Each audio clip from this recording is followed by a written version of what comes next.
अस्सलाम वालेकुम रहमतुल्लाहि व बरकातहू।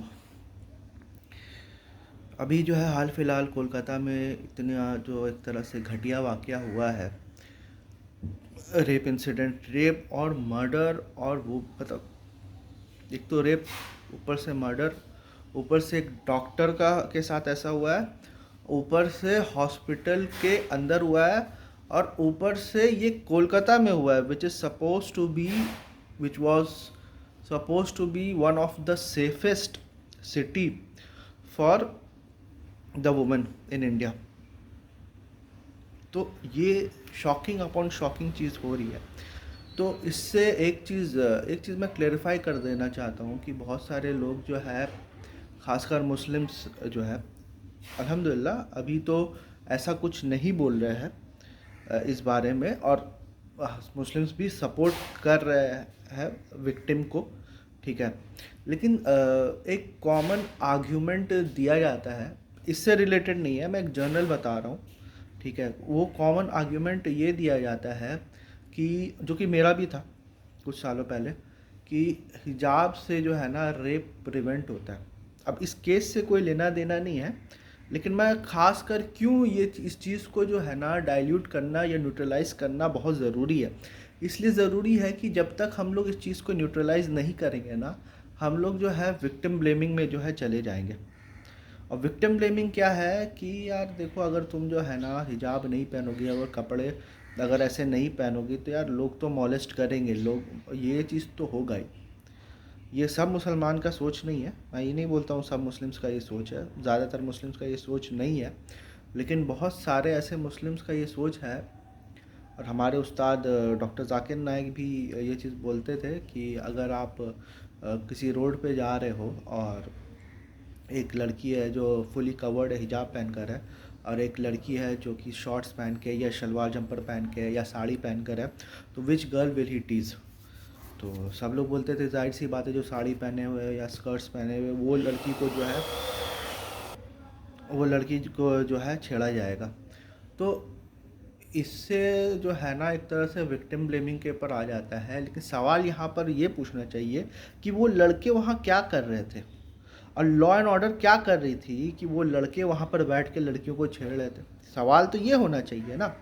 और ये चीज़ एग्जांपल दिया जाता है कि नहीं, अगर तुम्हारा कोई ज्वेलरी का शॉप है तो तुम्हारी जिम्मेदारी होती है ना उसको बंद करके प्रोटेक्ट करके रखने के लिए।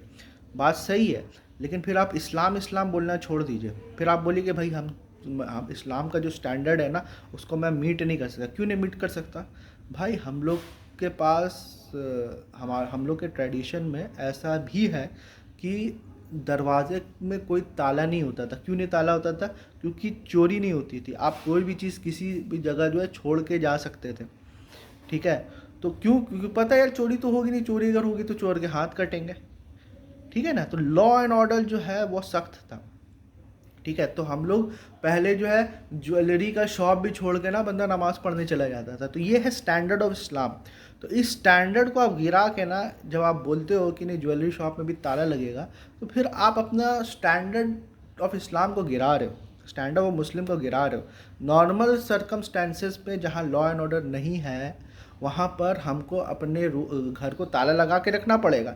लेकिन अगर इस्लामिक स्टैंडर्ड को अगर हम देखेंगे तो उधर तो हमने खुद ये चीज़ पढ़ा है और देखा भी है कि अरब कंट्रीज़ में तो लोग जो है घर में ताला नहीं लगाते थे, क्योंकि पता है कोई चीज़ चोरी नहीं होगा, कुछ नहीं होगा। आराम से छोड़ के कोई भी चीज़ जो है चले जाते थे, पता है कि ये चीज़ मिल जाएगा। तो फिर आप अपने आप को ना खैर उम्मत बुलाना जो है ना छोड़ दीजिए, अगर यही स्टैंडर्ड आपका बन चुका है तो। और वो जो लोग उधर क्यों खड़े हुए हैं, अगर छेड़, तो ये तो लॉ एंड ऑर्डर का इशू है कि उन लोगों को जो है लॉ शुड टेक एक्शन।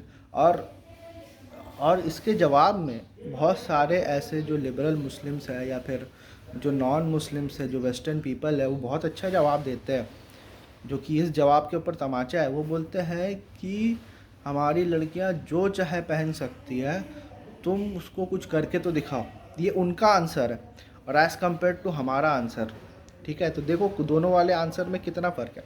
मैं ये इनकरेज नहीं कर रहा हूँ एज अ मुस्लिम कि लड़कियाँ जो है इमॉडेस्ट क्लोथ्स पहनना स्टार्ट कर दे, लेकिन इमॉडेस्ट क्लोथ्स पहनना और अपने आप में एक गुनाह है, मर्द और औरत दोनों के लिए जिना करना अपने आप में एक गुनाह है। जिना को जब आप जिना बिल जब्र के साथ कंपेयर करते हैं ना, तो ये जिना का मसला ही नहीं है। अगर आप कुरान में देखिए ना, कुरान में आप पढ़िएगा तो जिना के मसले के साथ जिना बिल जब्र का मसला डिस्कस ही नहीं है। जिना बिल जब्र का मसला जो है फसाद फिल अर्द के साथ डिस्कस है सूरह मायदा में। यही वजह है जब आप हदीस पढ़ोगे ना तो आप देखोगे कि यार ये इसको जो है रजम की सज़ा क्यों मिली है। ठीक है, जिना का सज़ा तो है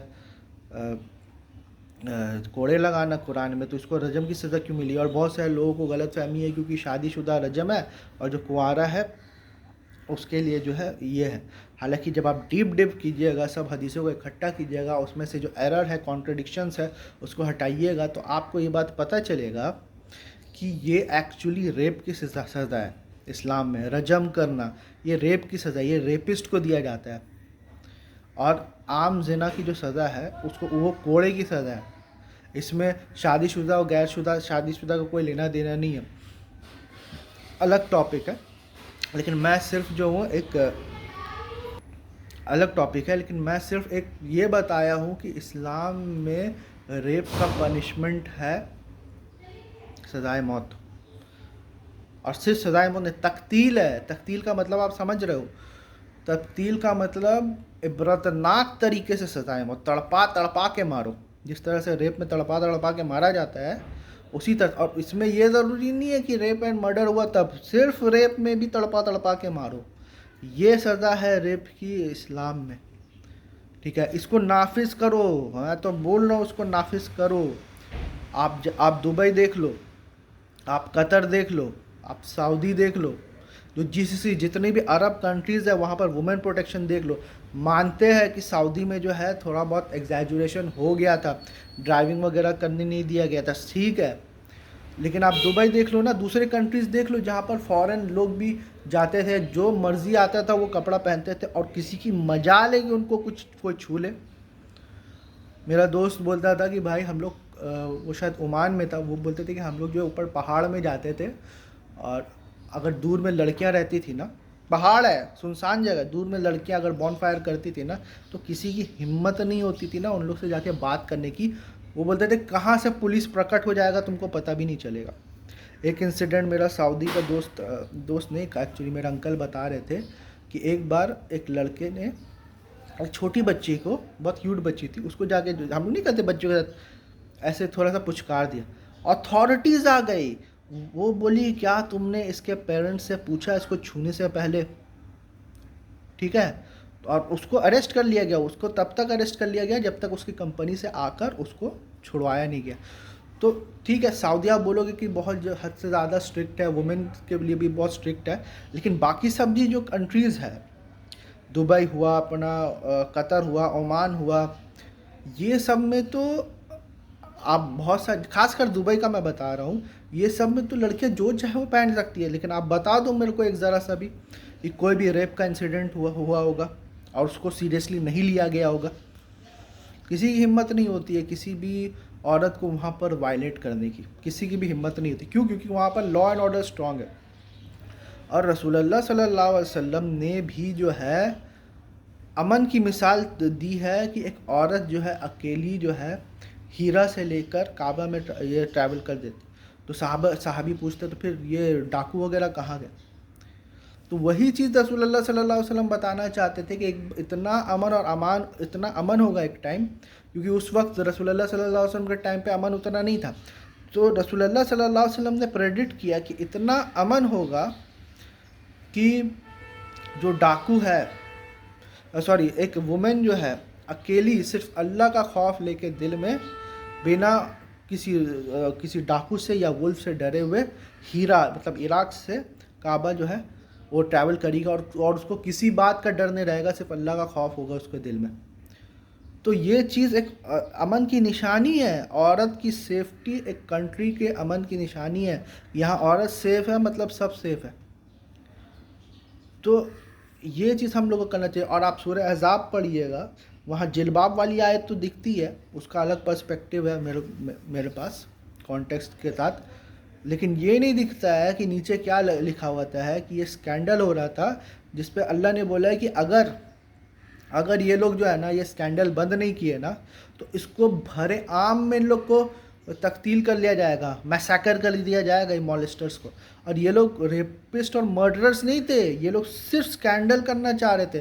तो उनको ये धमकी दी कि बेटा स्कैंडल करोगे ना, मतलब तुमको हम रेप तक जाने भी नहीं देंगे, तुम इतना भी अगर करोगे ना तो सबके सामने तुम्हारी मैसेकर हो जाएगी मदीने में, मतलब पूरे सिटी में जो है मैसेकर कर देंगे तुम्हारा।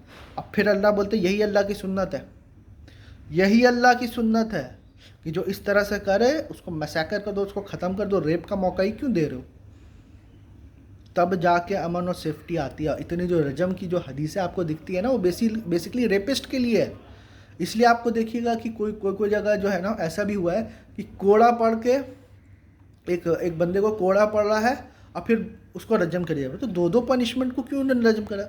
वो बोलते हैं कि कोड़ा जो है जिना के लिए और रजम जो है तो फसाद फिल अर्द के लिए। कितने सारे ऐसे भी केसेस आए जिसको कोड़ा करके फिर जो है बैनिश कर दिया लैंड से। तो कोड़ा किस लिए, जिन्ना के लिए, बैनिश किस लिए, बैनिश फ्रॉम लैंड किस लिए, फसाद फिल अर्थ के लिए। तो इन लोगों के अगेंस्ट जो है रसूलुल्लाह सल्लल्लाहु अलैहि वसल्लम ने इतने भयंकर दो क्राइम्स को जमा, तो दो पनिशमेंट दिया गया है लोग को। तो ये रेपिस्ट और फसाद फिल अर्थ के लिए जो है ना इबरतनाक तरीके से कत्ल करने के लिए, अगर ऐसा करोगे तब जाके जो है क्राइम्स अगेंस्ट वुमेन जो है वो रुकेगी। ठीक है। और इसका हिजाब से कोई लेना देना नहीं है, ना ही ये कुरान में कहीं लिखा हुआ है कि अगर हिजाब नहीं करोगे तो रेप हो जाएगा, और ना ही ये हदीस में कहीं लिखा हुआ है कि हिजाब अगर नहीं करोगे तो रेप हो जाएगा। इससे कोई रिलेशनशिप अल्लाह और रसूल के ज़रिए तो नहीं है। जिना एक अलग से गुनाह है, ठीक है, और रेप एक अलग से गुनाह है। हिजाब के जो इश्यूज़ है ना उसको रेप के साथ कंपेयर नहीं करना चाहिए।